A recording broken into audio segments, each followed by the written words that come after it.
Hiya, this is Phoenix. Here we are at the 12 bar, reclaimed by the people. Okay, this is like a world famous music venue. I've been going for a long time. This whole street, Denmark Street, is very, very famous. I'm going to pass over to a mate we just met here, Henry, part of the Save Denmark Street campaign, and he's going to tell you what an amazing historical place we've got here. And basically, let's see if I can turn it back round this way. Hold on. Oh, the joy of technology. Don't turn it round. Alright, okay, we have to do it that way then. Well, there we go. Henry, okay, so tell us about Denmark Street then, basically. Yeah. Well, it's very interesting because this particular street is the birthplace of British popular music. A lot of people don't realise that. We've been trying to save this street from redevelopment, and we've been reassured by the developers that they are going to put music retail into this street. This is at a ground floor level only. And the reason that they're going to do this is that, in fact, Camden Council, who some people think are the enemy, put a clause in 2010 to make this a street of special interest. It is a street of special interest because in 1911 the first music publisher ever came to the street, Rights. Music publishing started in the street, and the original music chart was based on sheet music. People used to buy music by buying sheet music. So that was how the music charts started. The Melody Maker followed into the street, became a very famous paper which only died about around the end of Britpop in the 90s. After that, in the 1930s, the songwriters moved in here, and the Jazz Age. And during the Second World War, the Noel Gay organisation, which were based at number 19, wrote great songs like Run Rabbit Run. And classic, oh man. And the other thing that was really interesting was, during the Second World War, some troops came back and sang a Marlene Dietrich song called Lily Marlene. Oh, famous, yeah. And of course, some of the songwriters in the street said, this is pro-Germany, we're fighting Germany, why are you soldiers singing this song? So a guy called Tommy Connor in the street wrote the English lyrics to Lily Marlene, which Marlene Dietrich sang as a tonic to all the troops around the world to help win the Second World War. And that was written here in this street. It's the street of songwriters. Popular songs are written here. Congratulations by Cliff Richard was written for the Eurovision Song Contest in the street. Wow. The Coca-Cola song, I'd like to teach the world to sing, was written in this street. So lots of music producers, music papers... all that sort of thing. The rock and roll era began here with a guy called Larry Parnes, and he signed people like Tommy Steele and Billy Fury, and they began here. And then in the early 1960s, the recording studios moved in, and you had the Rolling Stones record Over the Road in Regent Sound. Wow, you had David Bowie doing his early songs along at Central Sounds. You had the cafe that they all go to called the Gioconda, which is now where Flatiron is. Then all the guitar shops came. So it's always been a street of music, but what you had on all the other floors was publishers, guitar workshops, rehearsal rooms, bands hanging out, job sheets on the wall, musicians coming to get work, venues over the road at the Alley Cat, which of course is of more recent times, and this venue here at the 12 Bar, which has been here for 23 years.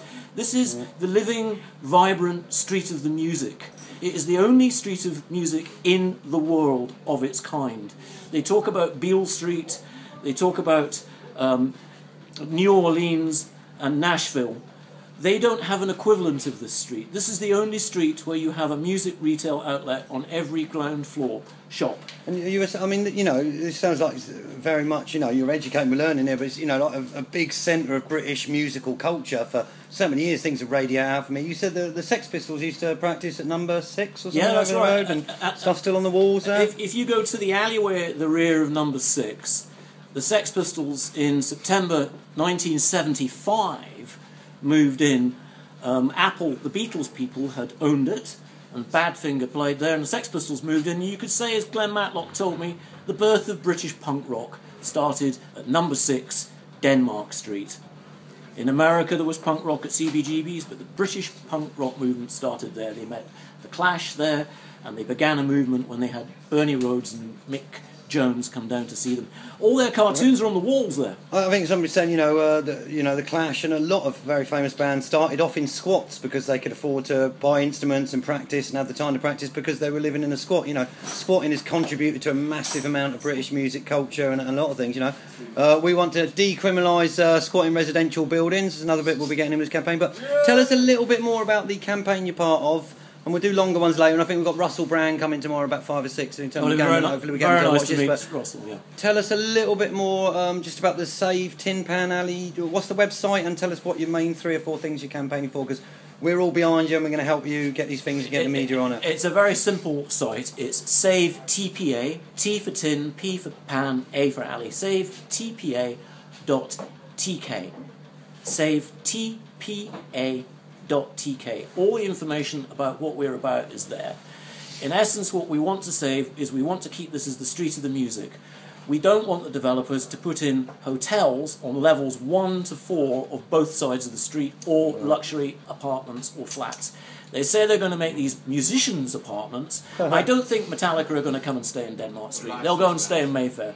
I don't think the rest of the bands are going to come and stay here in these short-term flats. They'll either stay in a travel lodge or at their friends or in the back of a van. There isn't a budget from touring to sustain those kind of leases. So this is subterfuge, I think, for upstairs becoming just flats where they'll make the most of their money. We have a plan, and we want the record industry to help us. Record industry, music industry, PPL, PRS, musicians, come back to Denmark Street. Make it a music mecca. You have to help too. We can't do much because Consolidated Developments say they're on side. Now, if you are on side, let's work together, Consolidated Developments. I have been liaising with them. We want to work with them. So that is the plan, is to keep this as the street of the music, and most importantly, 26 Denmark Street, here, the 12 Bar Club as was. The Forge at the back is one of the oldest buildings in London. It's certainly the oldest surviving forge in London. 16 something? 1635, it was certainly the Forge. The brickwork dates back to Georgian times.